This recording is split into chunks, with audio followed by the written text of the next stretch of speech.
Bom, então falando ainda da construção do nexo causal, a gente não pode esquecer que muitas situações se apresentam juntas, correlacionadas, e elas não têm uma relação de causa e efeito, né? Então, na medicina é muito comum, né, em estudos observacionais, nós observarmos ali, verificarmos duas situações que elas estão associadas, né? Às vezes até de forma consistente, tem mais de um trabalho que mostra isso, mas elas não guardam relação, né? Então, por exemplo, tem muitos trabalhos científicos que correlacionam, né, estudos observacionais, que correlacionam o consumo regular de café com uma baixa incidência de doença de Parkinson. Então isso está lá. Então as pessoas consumindo café de forma regular, menor incidência da doença de Parkinson ali naquela situação.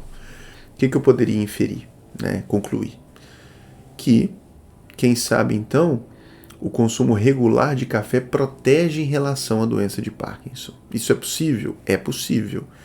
É uma inferência mandatória? De jeito nenhum.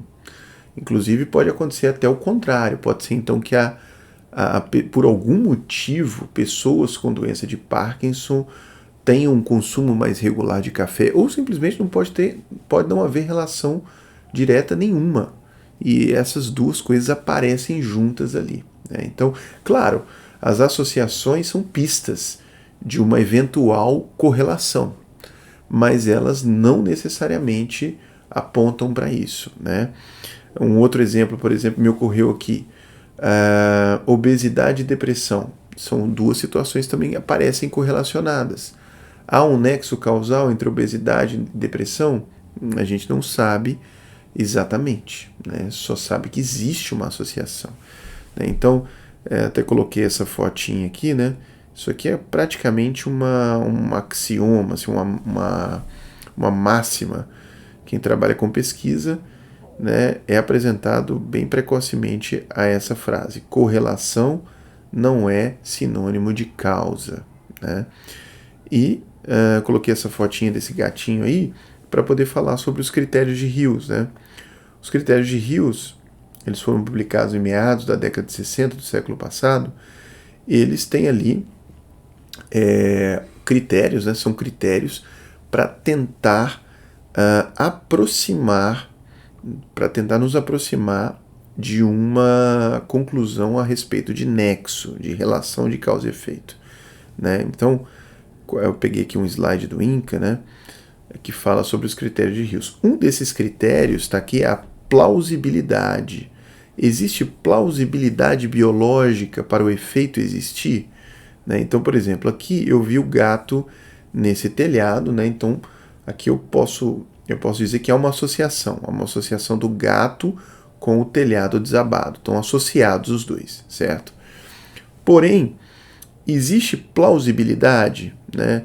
Quer dizer, o fato desse gato subir num telhado com essa robustez, com essa resistência, com esses materiais, é plausível que esse gato cause o desmoronamento, que ele amasse o telhado?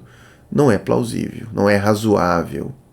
Então, a ausência de plausibilidade é uma maneira de eu me aproximar de um nexo causal, né?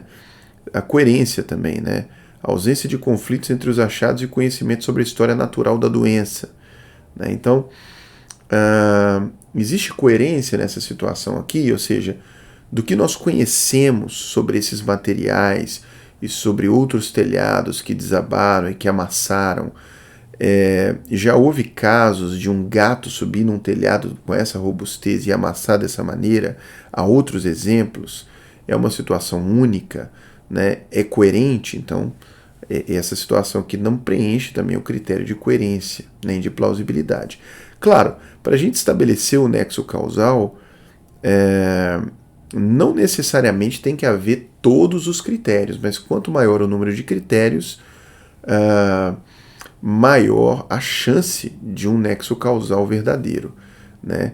E os critérios, eles não têm peso igual. Então, por exemplo, o critério de temporalidade. Para que eu diga que uma coisa causou outra, para que A cause B, então necessariamente A deve ocorrer antes de B. Então o critério da temporalidade é uma condição sine qua non, né? Então sem ele não é possível estabelecer o nexo causal. Não é isso?